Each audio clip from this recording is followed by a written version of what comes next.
Many years ago, I worked in Beijing for about 18 months for a Chinese state propaganda organ. I'll tell you how and why self-censorship worked.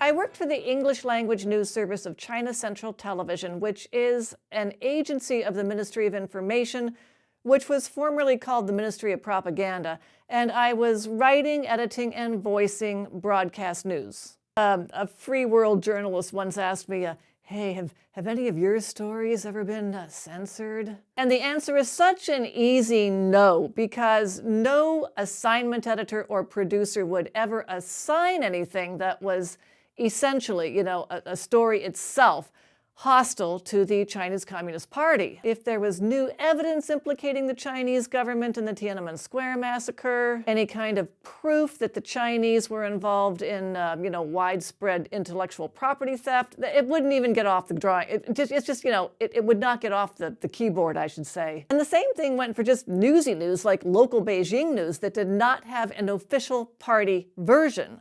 For instance, when I was there was a tourist was murdered near the Great Wall, at least it was rumored, and someone in the newsroom actually said, "Say, why don't we go cover this?" And the executive producer stood there and he says, "No, we don't know anything about it." That's right, we were not a news gathering organization. We were a news packaging organization. You get things off the wires, AP, AFP, and Xinhua. There was no Xinhua version, Xinhua being the it's the Chinese language official news source. It was about, 2 or 3 levels closer to the Chinese Communist Party than we were. But if Xinhua hadn't done a story about this murder, then this murder didn't exist and we didn't know anything about it. Now, censorship did go on, but it was more like copy editing, really. For instance, you could not let slip a phrase like Japan, Korea, Taiwan, and other Asian nations took place in the conference. I don't know if you heard what I just did, but I made Taiwan an Asian nation. In Chinese Communist Party reality, that would be Japan, Korea, and other Asian nations, as well as the breakaway province of Taiwan, participated in the conference. Similarly, so-and-so, Taiwan's president, would be so-and-so, Taiwan's so-called president, and there were similar restrictions for Tibet and other areas of sensitivity for the Chinese Communist Party. When I first got to China Central Television, I did try a little bit of sly shit, like if there was a high-ranking official, Commie Party official named Hu, H-U,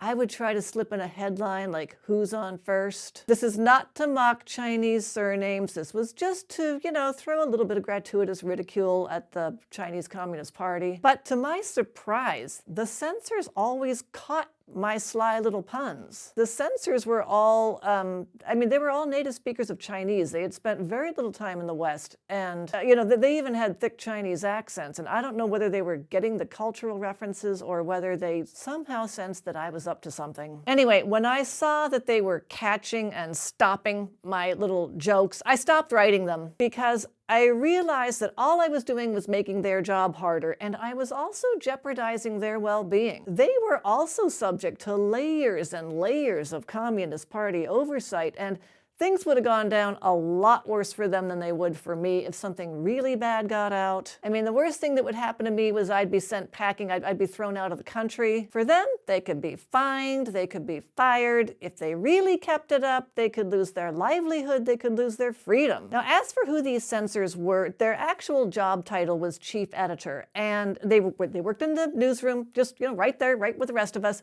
And they also had, editorial duties. In fact, I would say they mainly had editorial duties. They would do a little bit of fact checking, and they would do some developmental editing, and they would mentor the young Chinese journalists. And they were these nice, old, grandfatherly types. They were guys who had gotten some education in the West back in a time. In fact, they would have gotten humanities educations in the West back in a time when that was risky, and many of them had been persecuted in their past. And if they were in the West, they would have been working in much higher ranking jobs. This, chief editor was supposedly something like a high ranking job, but they were basically doing the work of, I would say, like a $14 an hour associate producer at a local news station in the United States. But their position carried a lot more risk than mine did. In fact, I meant to mention, and now my mic is on the blink, those were the only people that everyone in the newsroom, foreigners included, treated with true affection and respect. They were the only ones that we addressed with those honorific terms, Teacher Wong, Teacher Zhang, Teacher Li. We did not even talk to the executive producer that way. We didn't talk to any of the high-ranking commies that way. Now, one exception to this self-censorship, I will note,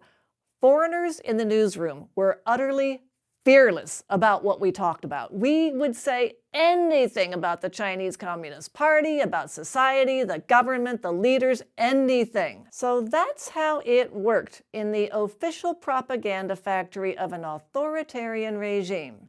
For the outsiders, self-censorship was kind of a game. For the insiders, self-censorship was self-preservation, which for all the philosophical differences we had in the newsroom and all the fun we made of the Chinese Communist Party is pretty much how self-censorship works in the West.